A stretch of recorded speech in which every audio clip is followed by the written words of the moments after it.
Make sure I'm good.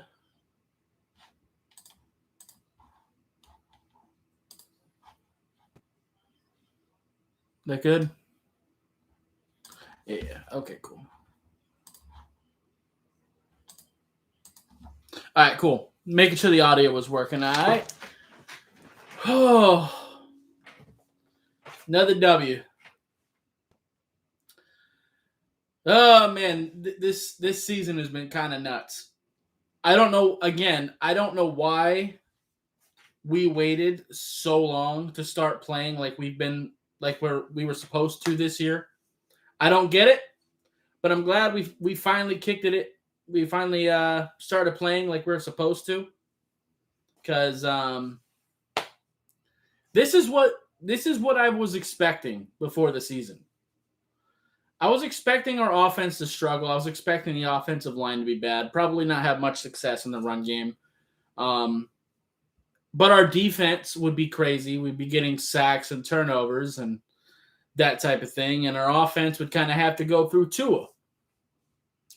That's essentially what it's been these last couple games. Tua's been healthy. Finally, got that finger feeling all right. So that's been really good. He's played very, very well. Played extremely well today. Very, very accurate, making good decisions. And overall, I just really like how his game has progressed every single week this year. And he's just starting to get more and more confident. And it feels like his teammates are starting to get more confident in him as well. So I just want to keep seeing him build on that. And hopefully we can get him a decent offensive line in the offseason. But right now, I ain't trying to talk about the offseason too much because there's a road to the playoffs, man. We got to hope that Pittsburgh loses today to kind of keep them out of the wild card hunt so we can kind of pass them up. If the Chargers could lose, I don't know. Let me check on what the Chargers are doing right now, actually. Because they're playing the Bengals, I think, right? Chargers got that. Never mind. They're up 38-22. Never mind. But there's still a chance. If we play our brand of football and we keep playing the way we are, I think we got a shot, man. Jalen Waddle went down a little bit, but he's looking like he's going to be okay. It sounds like he just had a knee cramp. And we do have a bye week this week. I don't know what I'm going to do content-wise. I'm going to, evaluate what we did this week, of course, but I don't know what I'm going to do beyond that. I'm not sure yet. I might kind of take a break myself. I don't know. We'll see. Of course I like winning. What the fuck does that mean? I mean, I'm here regardless. I was here when we were 1-7. I'm here now. It is what it is. But yes, I'm very excited. I think we got a shot at this, man. I do. I do think we have a shot at making a run at this. I don't think we're like Super Bowl contenders by any means. And it's going to be a rough ass road because we got the Jets after the bye, and then we got the Saints, the Patriots, and who's the other one?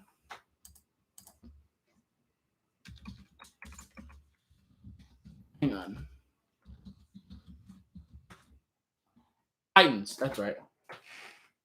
Yeah, I know. I'm just messing with you. So yeah, we got the Titans, the Saints, and Patriots after the Jets. So we definitely have a tough road, but we did beat New England week 1. So maybe we can find a way to win again.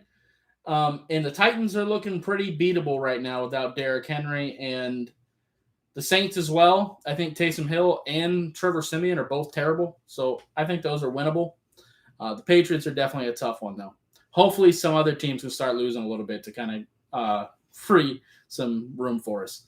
But yeah, another win regardless. Defense is finally playing like they were supposed to. This is what I was expecting coming into this year. Yeah.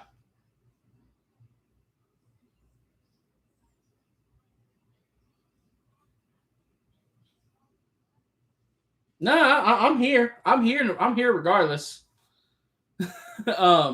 sometimes the algorithm's kind of wonky, but I'm here regardless. When we were losing, I was doing like whole live streams, just sitting here watching the whole game live, but that wasn't fun. And y'all seem to vibe more with the halftime show and the post game show a little bit better anyway. So I think I'm gonna roll with that, and it's easier for me too, because there's only so many times I can explain why the offensive line is bad over a 3-hour course, So I do like this a little bit better, but like I said, this is pretty much what I was expecting before the season. I expected our defense to get some pass rush, us to blitz our asses off.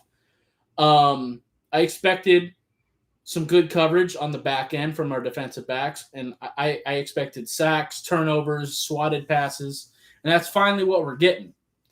And then the trouble was going to be what we could do on the offense, because we knew the offensive line was going to be bad. We knew we weren't going to be able to run the ball with any type of consistency. We might have a couple bursts here and there, and that's exactly what it is. And then it would have to come down to Tua playing safe football. And all those things are starting to come together. Tua is making good decisions. He's being accurate. That finger is finally healthy, and he's being very, very accurate. Yeah, for sure. And he's just playing his brand of football. Like, we know that the strength of our team is our defense. Just be accurate. Don't make any stupid mistakes. Don't make any stupid interceptions or nothing like that.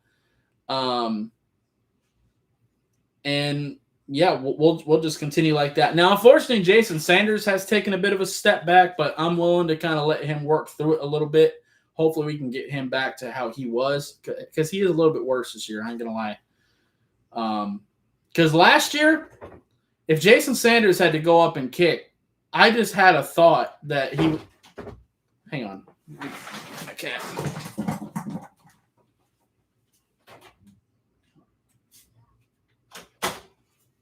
Move, cat. My bad. My cat was scratching at my door. But last year, if Jason Sanders had to go and make a kick, I just had all the confidence in the world that he was going to make it.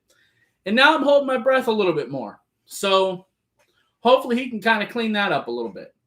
But besides that, I'm loving it.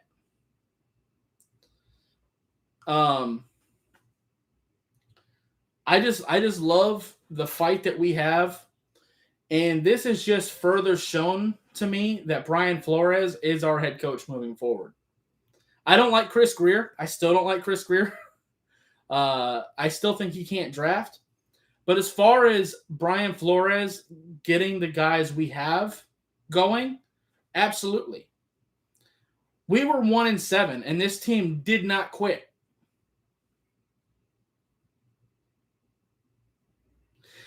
He has so little to work with offensively, though.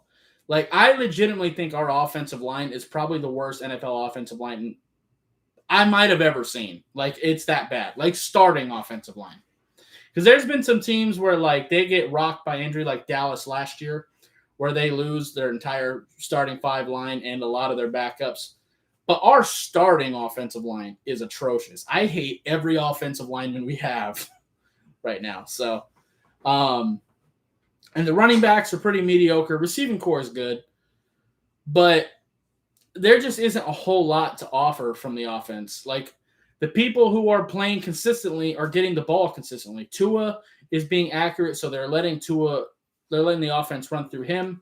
Waddle has been very consistent, so we're getting him the ball more. Gesicki's always consistent, and we're starting to get Albert Wilson more involved because he's one of the better route runners on the team. And same thing with Mac Hollins, because if you notice, we're not really using people like Preston Williams anymore because he can't catch the football consistently. We got Jakeem Grant out the paint because he can't catch the ball consistently. You know, it's just stuff like that.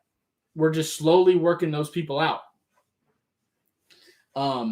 Now, Chris Grier has to go so that in this offseason we can hopefully get a decent offensive line.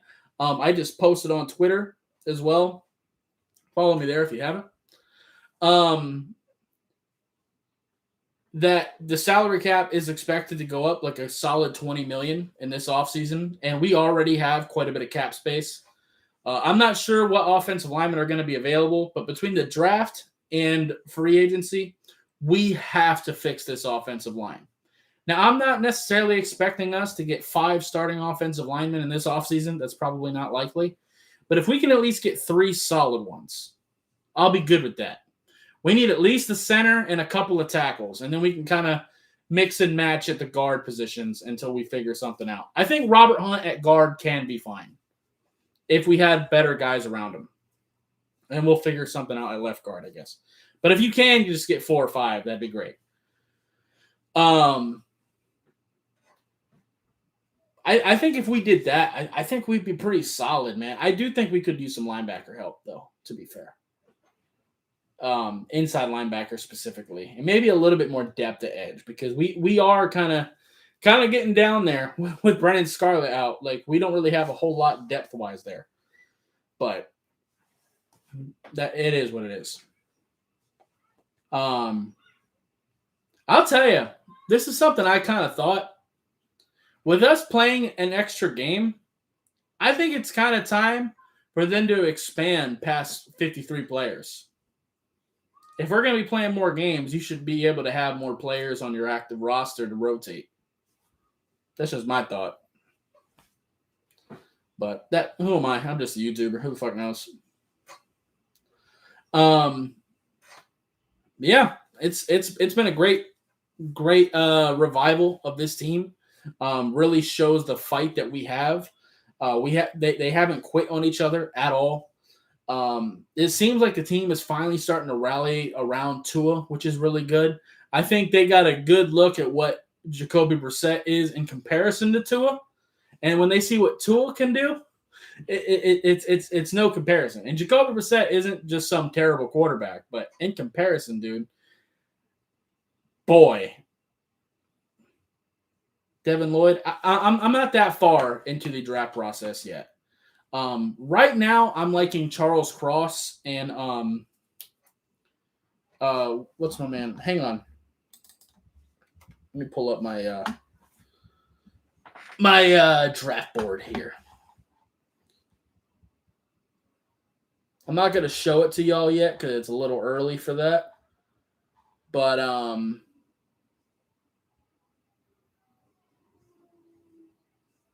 so far, I'm really liking Charles Cross, Tyler Linderbaum. I've been watching quite a few offensive linemen.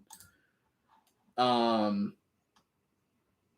Neal's okay, I guess, but I'm not really that excited for him.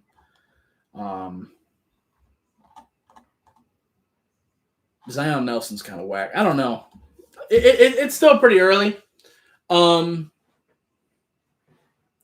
probably gonna really get heavy into it probably in January, or whenever our season's over, basically. Because right now Dolphins are winning, so I'm more focused on the Dolphins in the draft currently. But I definitely want to put a major emphasis on rebuilding this offensive line because it is atrocious. I can't stand any of them.